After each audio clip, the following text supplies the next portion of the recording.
Hello बच्चों। आज हम करते हैं क्लास 5 की वर्कशीट 11 और टॉपिक है इसका इंग्लिश में क्लास डिस्कशन। तो करते हैं इसको शुरू। आते हैं क्वेश्चन नंबर 1 पे। क्वेश्चन नंबर 1 कहता है, इन the poem children were discussing in a classroom, do you need a discussion for the given task, right yes और नो। जो पोएम है क्लास डिस्कशन, उसमें बच्चे क्लास में डिस्कस कर रहे होते हैं। क्या आपको निम्नलिखित कामों के लिए डिस्कशन की आवश्यकता होती है, बातचीत करने की आवश्यकता होती है? आपको येस और नो लिखना है। तो देखते हैं कौन कौन से टास्क यानी काम हैं। पहला काम है कुकिंग। कुकिंग करने के लिए हमें डिस्कशन बातचीत की आवश्यकता होती है, येस। ड्राइविंग यानी गाड़ी चलाने के लिए हमें डिस्कशन की आवश्यकता होती है, नो। स्लीपिंग सोने के लिए हमें डिस्कशन की आवश्यकता होती है, नहीं, नो। स्टडीइंग पढ़ने के लिए डिस्कशन की आवश्यकता होती है, येस। शॉपिंग सामान खरीदने के लिए हमें डिस्कशन की आवश्यकता होती है, येस। डूइंग होमवर्क होमवर्क करने के लिए हमें डिस्कशन की आवश्यकता होती है, येस। अब देखते हैं क्वेश्चन नंबर 2 क्या इसका अगला पार्ट क्या है। अगला पार्ट कहता है कि select any one from the above for which you need discussion. अब आपको क्या करना है, इन सब कामों में से कोई एक काम छांट लेना है और उसमें आप जिसमें आपको डिस्कशन की आवश्यकता होती है उसके बारे में आपको 2-3 लाइन लिखनी है।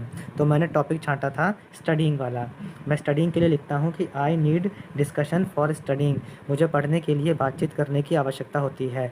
When we discuss we understand the topic better, जब हम डिस्कस करते हैं, किसी बात पर चर्चा करते हैं, तब हम उस टॉपिक को अच्छे से समझ लेते हैं। चलिए अब आगे बढ़ते हैं अगले प्रश्न की ओर। अगला प्रश्न जो है प्रश्न नंबर 2। अगला प्रश्न नंबर 2 कहता है कि when we play we feel very happy, जब हम खेलते हैं तब हमें बहुत खुशी होती है। When we fight with someone we feel angry, जब हम किसी के साथ लड़ाई करते हैं तो हमें गुस्सा आता है। How do you feel in the following situations. अब देखिए इसमें कुछ सिचुएशंस परिस्थितियाँ दे रखी हैं, आपको बताना है कि इन परिस्थितियों में आपको कैसा फील होता है। जैसे पहली परिस्थिति है when a dog is running towards you, जब एक कुत्ता आपकी तरफ दौड़ कर आता है तब हम क्या होता है, अफ्रेड यानी हम डर जाते हैं। दूसरा है when you are not well, जब आप ठीक नहीं होते तो उसमें हम कैसा फील करते हैं, अनकंफर्टेबल। तीसरा है when you visit your relatives home, जब आप अपने किसी रिश्तेदार के घर पर जाते हो तब आप कैसा फील करते हो, तब हम हैप्पी यानी खुश फील करते हैं। चौथा है व्हेन यू हेल्प समवन, जब आप किसी की सहायता करते हो तो तब हम हैप्पी यानी खुश फील करते हैं। पांचवा है when you see horror movies, जब आप डरावनी फिल्में देखते हो तब हम अफ्रेड यानी डर फील करते हैं। और आखिरी है ऑन योर बर्थडे, अपने बर्थडे यानी जन्मदिन पर आप कैसा महसूस करते हो, तब हम वेरी हैप्पी यानी बहुत ज़्यादा खुश महसूस करते हैं। चलिए अब आते हैं अगले प्रश्न की ओर। प्रश्न नंबर 3। प्रश्न नंबर 3 कहता है कि assign qualities to each person, some clues are given to help you. यहाँ पर देखो बच्चों कुछ ना लोगों की विशेषताएं क्वालिटीज़ लिखी हैं, आपको इनमें से उनकी क्वालिटी के हिसाब से शब्द भरना है। तो करते हैं इसको हम। पहला है Pranav talks very less, Pranav बहुत कम बात करता है तो उसको हम बोलेंगे क्वाइट यानी चुपचाप रहने वाला। दूसरा है Suman does her work on time, Suman अपना काम टाइम पर कर लेती है तो सुमन को हम बोलेंगे पंक्चुअल। अगला है Pooja has many friends to play with, Pooja के पास खेलने के लिए बहुत सारे दोस्त हैं तो पूजा को हम बोलेंगे फ्रेंडली यानी दोस्ताना। अगला है मोहित टेक केयर ऑफ़ एवरीवन, मोहित हर किसी की केयर करता है तो मोहित कैसा है, केयरिंग है। Riya doesn't work and sleeps all the time, Riya कोई काम नहीं करती है और हर वक्त सोती रहती है तो रिया कैसी है, लेज़ी, लेज़ी यानी आलसी। आखिरी है अमन टॉक्स अ लॉट, अमन बहुत बात करता है तो अमन कैसा है, टॉकेटिव यानी बातूनी। अब आते हैं अगले प्रश्न की ओर। अगला प्रश्न प्रश्न नंबर 4। प्रश्न नंबर 4 कहता है कि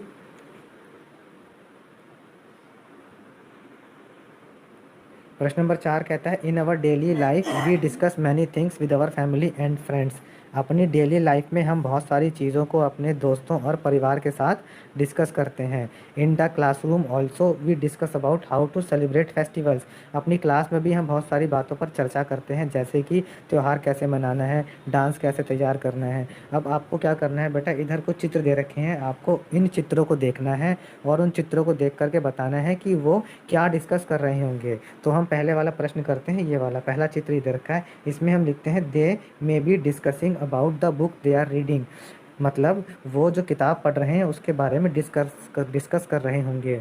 इस वाले चित्र में they must be discussing about their studies, वे अपनी पढ़ाई के बारे में डिस्कस कर रहे होंगे। अब इस वाले चित्र में देखिए, इसमें क्या है, दे must be discussing about being healthy, ये लोग अपने स्वास्थ्य के बारे में चर्चा कर रहे होंगे। अब इस वाले चित्र में देखिए, दे must be discussing about picnic, ये लोग पिकनिक के बारे में डिस्कस कर रहे होंगे। आगे बढ़ते हैं।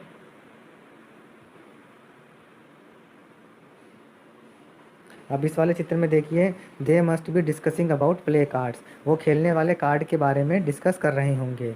इस वाले चित्र में they must be discussing about shopping, ये ख़रीदारी यानी शॉपिंग के बारे में डिस्कस कर रहे होंगे। चलिए अब आगे बढ़ते हैं क्वेश्चन नंबर 5 पे। क्वेश्चन नंबर 5 कहता है कि in the poem class discussion, question number 5 कहता है कि in the poem class discussion Jane is rather a quiet person who hardly said a word. तो जो पोएम है क्लास डिस्कशन, उसमें जेन एक ऐसी व्यक्ति है जो बहुत ही कम बोलती है। तो यहाँ कई लोग ऐसे भी होते हैं जिस दुनिया में जो बहुत कम लोग बोलते हैं, उनको हम क्वाइट यानी चुपचाप लोग बोलते हैं। अब प्रश्न पूछा गया है कि how do you participate in class discussions, class में जो डिस्कशन होते हैं उसमें आप कैसे भाग लेते हैं। Share your experience by thinking about any one class discussion where you participated. अब इसमें आपको अपने अनुभव को साझा करना है, बताना है कि कभी ऐसा कोई क्लास में डिस्कशन हुआ हो जिसमें आपने पार्टिसिपेट किया हो। तो बच्चों इसको आप अपने आप लिख सकते हैं। मैं इसमें अपना आंसर ये लिखूँगा कि when we study in class we always discuss about the topic. जब हम क्लास में पढ़ते हैं तो हम हमेशा उस टॉपिक पर डिस्कशन यानी चर्चा करते हैं। आवर टीचर आस्क्स क्वेश्चंस, हमारे टीचर हमसे प्रश्न पूछते हैं। I always raise my hand to give the answer, मैं हमेशा अपना हाथ खड़ा करता हूँ उत्तर देने के लिए। Sometimes I become very excited and start jumping to give the answer, और कभी कभी मुझे बहुत एक्साइटमेंट होती है और मैं उत्तर बताने के लिए कूदने लगता हूँ। तो